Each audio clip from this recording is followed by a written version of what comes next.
दिनेश जी। जी sir. बहुत सही कहा। मैं आनंद जी के पास आऊंगा, फिर सुनील जी के पास आता हूं।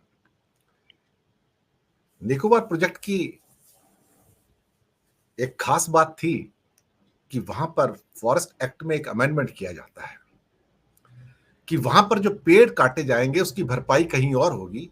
और कमाल की बात है, कहते हैं कि उसकी भरपाई हरियाणा में या राजस्थान में अलवर साइड में होगी साहब। अरावली पर्वतमाला में होगी सर। अरावली पर्वतमाला जो सारी की सारी पेड़ काट रहे हैं ग्रेट निकोबार में और लगाएंगे अरावली में। मतलब इससे बड़ा जोक क्या हो सकता है। एंड ओवरनाइट उस पे ग्रीन ट्रिब्यूनल हो या नीति आयोग हो, अंधे होकर साइन कर देते हैं। मैं वर्ड यूज कर रहा हूं साहब।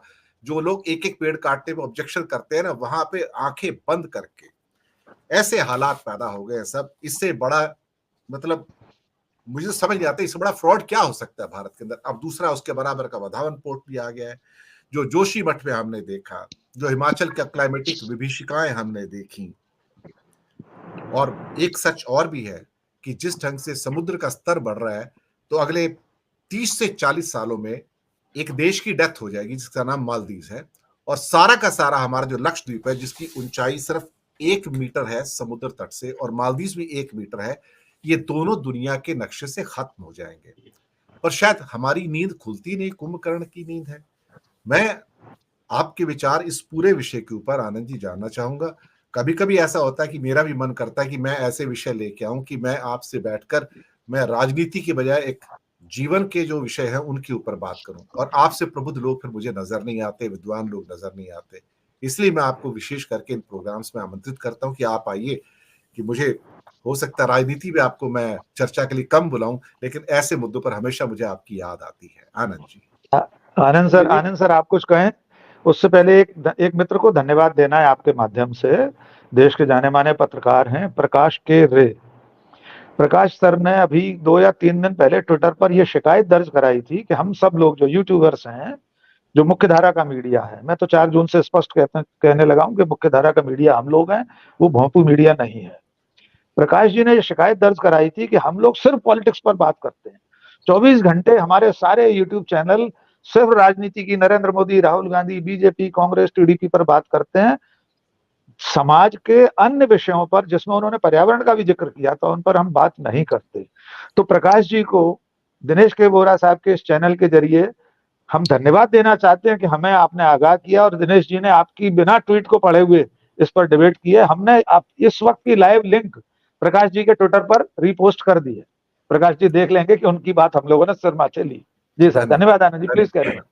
हाँ, मैं डॉक्टर साहब, चूंकि आपने एक विषय उठा ही दिया है तो मैं 1 मिनट में एक विषय और कहता हूँ। चुनाव के बाद एक चीज हम लोगों को भी एक समझना होगा। जब आज सुबह दिनेश जी से बात हो रही थी, हमारे और आपके साथ, और जहां पे हम और आप उस चैनलों पे जाते हैं, मैं बिना नाम लिए बोल रहा हूँ, जिस तरह की गोदी मीडिया जैसी अंधी दौड़ हमारे यहाँ भी शुरू हो गई है, क्या हेडिंग लगाई जा रही है, क्या झूठ बोला जा रहा है, और उसपे चक्कर क्या है कि हम और आप भी उसके साथ खड़े हुए नजर आते हैं कई बार।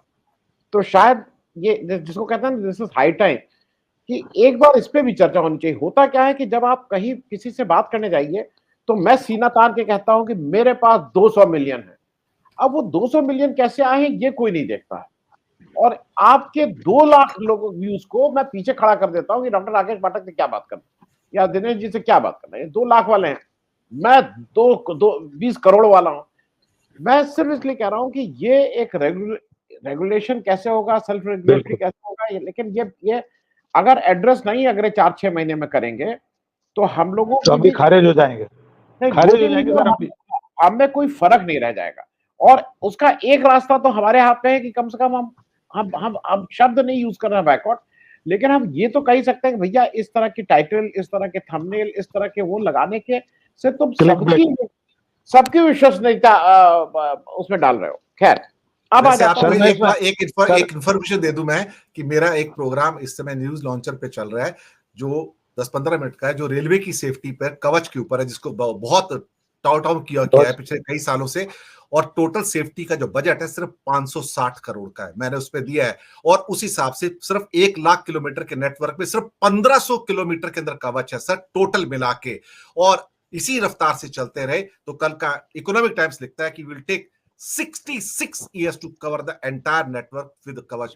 पैसे देने ही नहीं है, और उससे कई गुना ज्यादा पैसा मोदी जी की हरी झंडी दिखाने पे खर्च हो चुका कई सालों में, वंदे भारत पे और पेपरों में फुल पेज के ऐड देने में, लेकिन सेफ्टी के लिए पैसे नहीं है, क्योंकि रेलवे पैसेंजर सर गायनिया पिग्स बलि के बकरे हैं सर, यही दिक्कत है। 560 करोड़ सर, ये इस टाइम प्रोग्राम चल रहा है।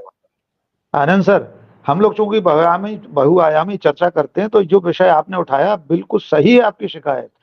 कल मैंने एक चैनल पर, मेरा 1-on-1 इंटरव्यू था, मैंने स्पष्ट कहा कि अगर आज मैं इस बात, आप मुझसे इस बात पर चर्चा कर रहे हैं कि एनडीए सरकार कब तक चलेगी, तो कभी भी गिर जाएगी। मैंने कहा कि अगर कल इंडिया गठबंधन की सरकार बन जाएगी, तब भी मैं यही डिबेट करूंगा कि ये सरकार भी ऐसे ही चलेगी, ये सरकार भी इसी तरह दूसरों के सहारों पर है। मेरे लिए सरकार और किसी पार्टी से कोई लेना देना नहीं है, वो भी गठबंधन सरकार होगी, अगर बन जाती है तो राहुल गांधी कल प्राइम मिनिस्टर बन जाए, तब भी मैं चाहूंगा कि आपका चैनल मुझसे ये चर्चा करे कि सरकार कितने दिन चलेगी। मेरे फेसबुक पर किसी ने आपत्ति की, तो मैंने उसको वो क्लिप भी डाल दी है कि देखिए मैं कह रहा हूं कि मैं तो चर्चा करूंगा, मैं तब भी ये कहूंगा कि नहीं चलेगी सरकार। अगर आज मैं ये कह रहा हूं कि एनडीए सरकार नहीं चल सकती, तो मैं इंडिया की सरकार को चलने की गारंटी क्यों लूंगा? मैं तो पत्रकार हूं, मैं तब भी यही कहूंगा कि ये भानुमति का कुनबा है, पता नहीं कितने दिन चलेगी। तो आनंद जी की शिकायत बिल्कुल वाजिब है। नहीं, राकेश जी, मैं विनम्रता पूर्वक आपसे असहमत होता हूँ। अगर आप केले के खेत में केले का पेड़ लगाएंगे तो फसल उग जाएगी, लेकिन अगर केले के फसल में आप बेर के पेड़ लगा देंगे तो कोई नहीं चलेगा। तो अलग अलग उदाहरण है ये। नहीं, आपने सही सर, सुनील जी, मैंने आपकी वाली बात भी उसमें कही है। मैं आपको क्लिप भी भेज देता हूँ। कल वाले मैंने ये कहा था, अंतर ये नहीं, आप जो कह रहे हैं केले और बेर वाले खेत में, सर मेरी सुन तो लीजिए, मैंने उसमें ये कहा है कि अंतर ये होगा कि इस वक्त का जो गठबंधन है, उसके जो दो बड़े दल हैं, वो वैचारिक और सैद्धांतिक रूप से भारतीय जनता पार्टी की विचारधारा से अलग हैं। और जो पहले यूपीए का गठबंधन था या आज इंडिया गठबंधन है, वे सारे दल कम से कम बड़े मुद्दों पर, सेक्युलरिज्म पर और तमाम ऐसे मुद्दे हैं, जातिगत जनगणना का मुद्दा है, अग्निवीर का मुद्दा है, ऐसे कई मुद्दे हैं जिन पर वे वैचारिक रूप से सहमत है। ये बात मैंने कही है सर, मैं जरूर आपका क्लिप भेजूंगा। आप जो कह रहे हैं बिल्कुल सही बात है, वो अंतर रहेगा दोनों गठबंधन का। इसलिए दोनों नहीं, इसे दोनों गठबंधनों को एक कैटेगरी में नहीं रखा जा सकता सर। आ जाते एक कैटेगरी नहीं सर, हाँ विषय पे आ जाए जी, इस पर फिर करें, फिर अंतहीन बहस हो जाएगी वहां पर। तो किसी और दिन हम बैठेंगे, इसी विषय पर बात करेंगे। आनंद जी, अभी हम पर्यावरण पे बात करें, क्लाइमेट। आनंद जी ने सवाल उठाया, वो सही है कि सवाल है कि हम और आप बात तो करते हैं वैकल्पिक मीडिया की, और तरीके वही अपना रहे हैं जिसकी हम लोग आलोचना करते हैं। यह भी सवाल हम लोग के बीच विचार नहीं होना चाहिए, किस तरह की हेडिंग लगाते हैं, क्या करते हैं, कैसे तथ्यों को रखते हैं आप, ये एक विचारणीय विषय है। जैसे आपने आज का विषय रखा, गैर परंपरागत विषय है और देश के लिए चिंता का विषय है, वैसे उस कार्यशैली पर भी बात होनी चाहिए जिसमें जो कार्यशैली, जो कार्य संस्कृति बढ़ती चली जा रही है हमारी आपके बीच में जी, वो मुद्दा प्रमुख है। जी आनंद जी, दिनेश भाई, मैं अब जो मुद्दे की आप बात कह रहे थे, मैं थोड़ा अलग ढंग से, देखिए, एक तो यह है कि मैं प्रबुद्ध नहीं हूं, मैं बहुत ही साधारण ढंग से चीजें देखता हूं और अपने साधारण ढंग से उसके साधारण जो मुझे लगता है कि ये उसके उपाय हो सकते हैं, उसको बताने की कोशिश करता हूं। जब डॉक्टर राकेश पाठक ने बताया कि 200 लोग कहाँ मरे, 200 लोग कहाँ मरे, 300 लोग आज मरे, 200 लोग ये मरे, इस देश का जो चीफ इलेक्शन कमिश्नर है, उसको 65 साल की उम्र में 40 साल की नौकरी के बाद ये पता लगता है अब कि 1 जून को गर्मी पड़ती। ये उन्होंने कहा कि one of the findings of this election is कि 1 जून को गर्मी पड़ती।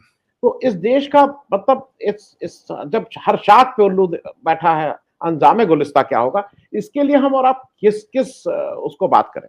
मैं सिर्फ इसको इसलिए कहा था कि ये वो लोग हैं जो हमारे नीति निर्धारित करते हैं, हमारे चीजों को हम आगे कैसे ले जाएंगे। मैं दूसरा 1-2 चीजें और बता दूं, जो डॉक्टर राकेश पाठक कह रहे थे ना कि 30 लाख पेड़, भाई साहब, उत्तर प्रदेश में हमने 12 घंटे में 30 करोड़ पेड़ का रिकॉर्ड बनाया है। 30 करोड़ पेड़ कैसे लग सकते हैं?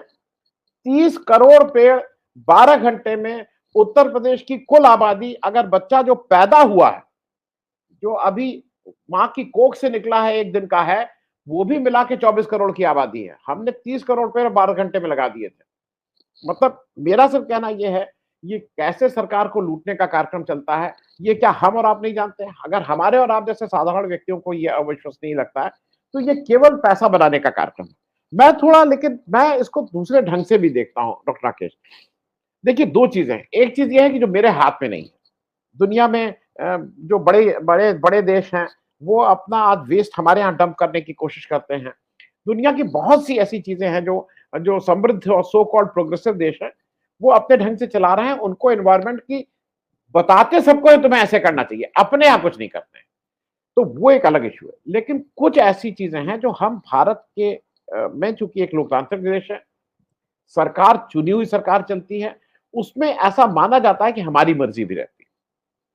मैं दो तीन उदाहरण देके बात करूंगा। इस देश के, क्या एक चीज जान लीजिए कि आप इसको किस प्रायोरिटी में रखते हैं। दिनेश जी ने इसको प्रायोरिटी में रखा, इन्होंने 30 दिन में 60 दिन में एक इस पे चर्चा कराई, बाकी लोगों ने एक भी नहीं कराई। इस देश का ये जान लीजिए कि अब वो जो मिनिस्ट्री ऑफ एनवायरनमेंट है उसका पूरा नाम है ministry of environment, forestry and climate change, ये पूरा नाम हो गया। और ये वजूद में टेक्निकली पहले तो वन विभाग कहलाता था, एनवायरनमेंट के रूप में ये मिनिस्ट्री 84 में आई। अब एक ध्यान रखिएगा कि इस मिनिस्ट्री का मंत्री कौन कौन रहा। राजीव गांधी इस मिनिस्ट्री के पहले मंत्री बने जब as prime minister. VP Singh as prime minister इस मंत्री में रहे। मैं ये नाम इसलिए, अटल बिहारी वाजपेयी 2 बार 96 में एज प्राइम मिनिस्टर इसके मंत्री रहे, फिर जब दोबारा आए 2003 में, मतलब 2000 में आ गए, 1999 में आ गए थे, लेकिन 2003 से 2004 तक अटल बिहारी वाजपेयी फिर इसके वो बने। एचबी देवेगौड़ा इसके बने। मनमोहन सिंह 2007 से 2009 बने। मैं सिर्फ कहना ये चाह रहा हूं कि ये कमलनाथ सर, कमलनाथ नहीं, मैं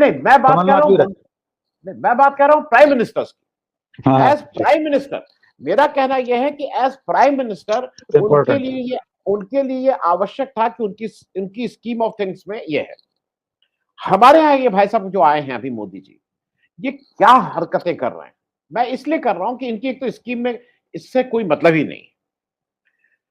ये एक मोदी जी को क्योंकि धर्म का भी ज्ञान नहीं है, अपने को वो धर्म, मोदी जी का अगर एक आपने पर्यावरण का अभी देखा होगा, पिछले साल ही या इसी साल उन्होंने जो चेंज किया है, उस चेंज में क्या है, मैं मोटे चीजों पे बात बता दूं। मनमोहन सिंह का एक लॉ आया था मनमोहन सिंह के जमाने में, जिस समय जयंती नटराजन और जयराम रमेश को बहुत गाली पड़ी थी। मैं जयराम रमेश का बड़ा क्रिटिक हूं।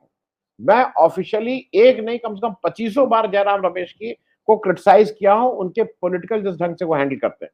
लेकिन जब जयराम रमेश एज अ मंत्री, उन्होंने एनवायरमेंट के लिए जो काम किया है वो हिंदुस्तान के बहुत कम वन मंत्रियों ने किया है। लॉज डिस्ट्रिक्ट बनाना, उसको कैसे बचाना, इसमें जयराम रमेश की कोई सानी नहीं है। जयंती नटराजन, और उस समय मनमोहन सिंह ने कहा था कि कोई भी प्रोजेक्ट हो, अगर एक भी पेड़ कटना है तो बिना सेंट्रल गवर्नमेंट तक वो फाइल गए वो नहीं क्लियर होगा।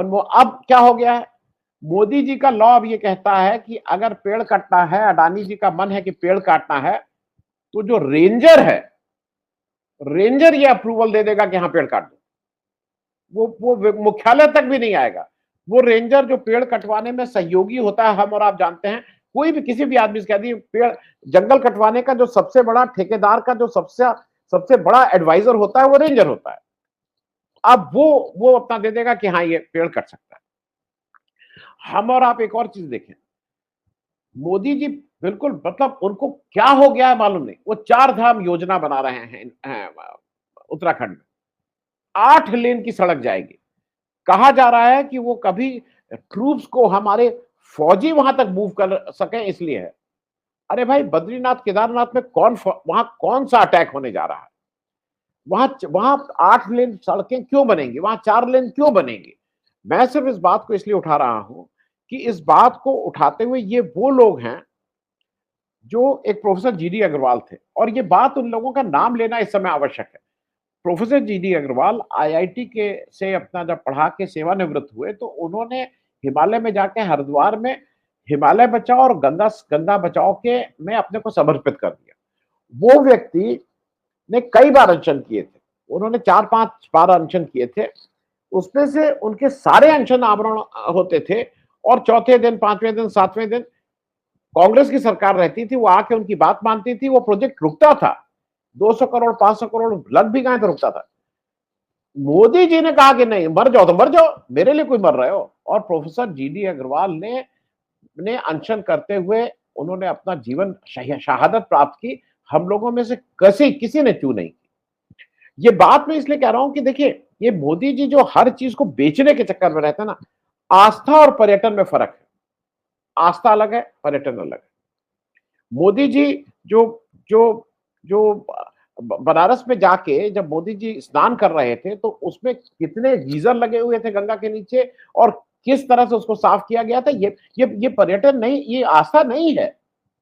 आस्था के लिए जरूरी है कि अगर गंगा जी में डुबकी लगानी है तो डुबकी लगानी है उस सब जीरो टेम्परेचर में। मैं आस्था की बात कर रहा हूं, जिसका मन है लगाइए, मन नहीं मन है मत लगाइए। आप हिंदू तो रहेंगे ही रहेंगे, हिंदुओं की मैं बात कर रहा हूं।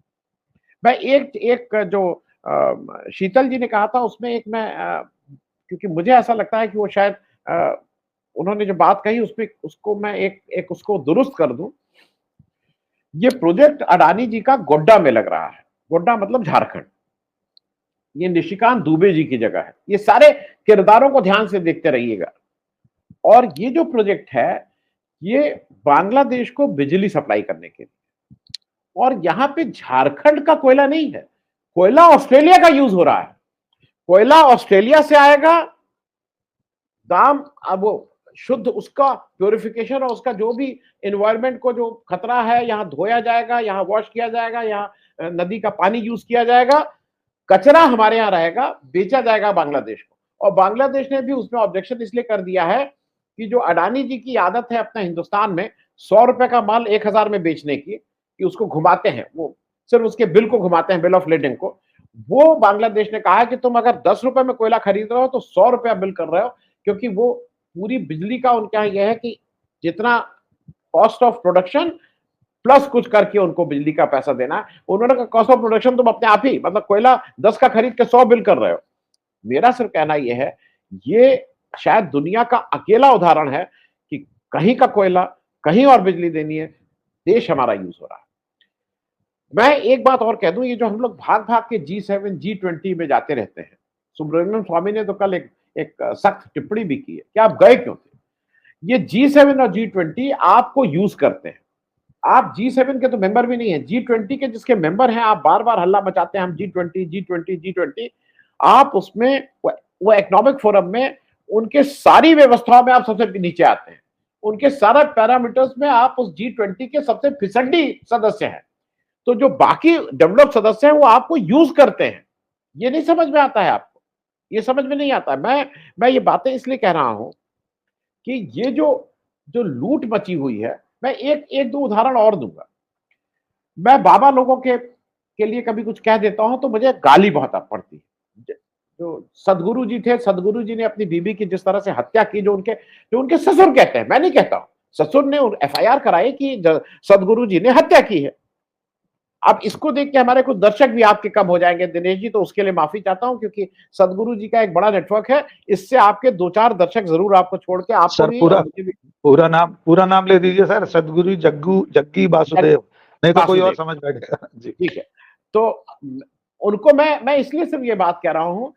उसी तरह के एक और गुरु जी हैं, श्री रविशंकर, और ये बात मैं इसलिए उठा रहा हूं, श्री रविशंकर दिल्ली में जाके यमुना बैंक को प्रदूषण फैलाते हैं, नेशनल ग्रीन ट्रिब्यूनल उनके ऊपर 5 करोड़ रुपए का दंड लगाता है, आज तक पैसा नहीं दिए। तो ये जब बाबा बूबी जो हैं, ये जब इस तरह की, और ये सिर्फ सरकारी बाबा हैं, ये हिंदी बोलने वालों के लिए बाबा नहीं है, ये अंग्रेजी कॉन्वेंट की अंग्रेजी अगर आपको आती है तब वो आपके लिए बाबा हैं, अदरवाइज वो आपके लिए है ही नहीं। तो खैर, मैं सिर्फ बातें मैं इसको इसलिए रेखांकित करने की कोशिश कर रहा हूं कि अगर बनारस में लोगों को गंगा के क्रूज चलाने से काशी विश्वनाथ बाबा खुश होते हैं, बिना ये जाने हुए कि उस क्रूज की क्या हालत हुई है, उससे कितना प्रदूषण आपने फैलाया है, इसका तो मतलब इसको वर्णन करना ही वो है। आप अभी उसकी बात कर रहे थे, कावड़ियों का मतलब, वो अब इस समय कह देंगे तो उसमें तो FIR हो सकती है। कावड़िया एक हर साल मेरठ जो राजमार्ग है वो उसमें हरिद्वार तक क्या होता है, ये जो वहां रहा है उसको ये पता होगा। 33,000 पेड़ केवल इस साल काटे गए, 33,000 पेड़। अरे भाई, ऑल्टरनेटिव रूट बना दो, हाईवे पे क्यों चलेंगे आप? ऑल्टरनेटिव रूट बना दीजिए, हाईवे को क्लियर रखिए। लेकिन नहीं, अब एक चीज कह के मैं अपनी बात इसलिए समाप्त करूंगा, ये तो आज जब हम और आप ये बैठ के बात कर रहे हैं तो उत्तराखंड के जंगल जल रहे हैं और मतलब मेरे पास इसका कोई आधिकारिक प्रूफ नहीं है। ऐसा माना जाता है कि जो अगर 50 डिग्री से ऊपर टेम्परेचर ऑफिशियली हो जाए तो जो नॉर्म्स है उसके हिसाब से सारे दफ्तर बंद हो जाने चाहिए, लोगों को घर से निकलने की में मनाही है, बच्चों के स्कूल की मनाही है, आप कोई एक्टिविटी नहीं कर सकते, सबको घर में रहना है। तो कुछ लोगों का मानना यह है कि इस टेम्परेचर को एक ग्लोबल कॉन्स्पिरेसी के तहत 50 के ऊपर कभी नहीं दिखाया जा रहा है, वो 48, 47, 48, 47 दिखाया जाएगा, 50 के ऊपर नहीं दिखाया जाएगा। वो सारी चीजें मैनेज की जाएंगी, नहीं तो सरकार को छुट्टी देनी पड़ेगी और लोगों को घर से निकलने पे वो होगा। इसलिए मर रहे हैं तो एक हमारे यहाँ तो एक ये भी है ना। मैं एक अंतिम बात कह के इसलिए वो करूंगा। अब मैं अंत में आता हूं जो हम लोग कर सकते हैं। आप आज किसी हिल स्टेशन चले जाइए, मतलब मैं रेगुलर हिल स्टेशन जो उत्तर प्रदेश वालों के लिए है, मसूरी, नैनीताल, शिमला, आप कहीं चले जाइए, आप अगर हिल स्टेशन जाते हैं तो आपको लगता है ये पहाड़ चीख रहे हैं। अगर जबान होती तो हम उनका, मतलब मैं वो खराब शब्द, हम उनके साथ जोर जबरदस्ती कर रहे हैं, वो बिल्कुल मतलब वो नहीं उस लोड को ले सकते हैं। आप क्यों नहीं कहते हैं कि एक पहाड़ में 1000 से ज्यादा टूरिस्ट नहीं जाएंगे? आप क्यों रिकॉर्ड बनाने के चक्कर में रहते हैं कि श्रीनगर में पिछली बार 8 लाख लोग गए थे, इस बार 15 लाख लोग जाएंगे? नहीं जाएंगे 15 लाख लोग, जाएंगे 80,000 लोग। आप पैसा कहीं और से कमाइए, नहीं जाएंगे। मेरा कहना है कि जब तक आप इस तरह का ड्रास्टिक स्टेप नहीं लेंगे तब तक ये चीजें नहीं होंगी। अगर इस देश का प्रधानमंत्री एक अपने रोड शो में एसी गाड़ी का शीशा चढ़ा के टाटा करता हुआ जा रहा है और अगर कोई व्यक्ति उस पर जूता फेंक रहा है तो वो जूता कोई प्रधानमंत्री पे नहीं फेंक रहा, उसकी अभिव्यक्ति है। वो अपना दर्द, अपनी बेबसी, अपनी मजबूरी वो कैसे प्रकट करे। आप तो एसी गाड़ी के अंदर आप रोड शो कर रहे हैं और एसी गाड़ी के अंदर बैठ के टाटा कर रहे हैं। तो मुझे ये लगता है कि आज जो हमारी और आपकी जिम्मेदारी है, इसमें कहीं कोई दो राय नहीं है। लेकिन ये भी मैं झूठ बोलूंगा, मैं जब आपसे बात कर रहा हूं तो मेरा एसी चल रहा है, मैं एसी बंद करके नहीं बात कर रहा। तो मैं इस बात को सार्वजनिक रूप से स्वीकार भी कर रहा हूं। मेरा सिर्फ कहना यह है कि ये जो पॉलिटिकल लीडरशिप है, ये लीड तो उनके लिए नहीं होगी। अगर वो कह देंगे कि आपका एसी अगर 1 से ज्यादा चलेगा एक घर में, तो आप नहीं दीजिए भाई, एक कमरे में सोए ना 12 लोग। हम पहले, मुझे ठीक से याद है, हम सब लोग मध्यम वर्गीय परिवार से आते हैं। डॉक्टर साहब, आज से 10-15 साल पहले जब एसी आया था, 20 साल पहले, तो एक कमरे में पूरा घर सोता था। कोई मेहमान, रिश्तेदार, नातेदार भी आ जाते तो 12-12, 15-15 लोग एक कमरे में सोते थे। क्यों नहीं सो सकते हैं? मेरा कहना है कि आपको कुछ एक ड्रास्टिक स्टेप लेने होंगे।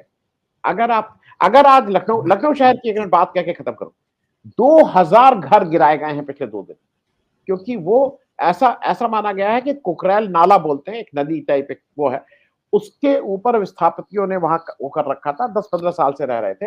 अगर आप 2000 घर गिराने की का एक कन्विक्शन रखते हैं तो आप एक टफ निर्णय अपने लिए भी लीजिए। आप भी कहिए कि हमारे यहाँ एसी नहीं चलेगा, तो कहीं ना कहीं सरकार को ही ये निर्णय लेना होगा। हम और आप तो उसको फॉलो कर सकते हैं। Thank you.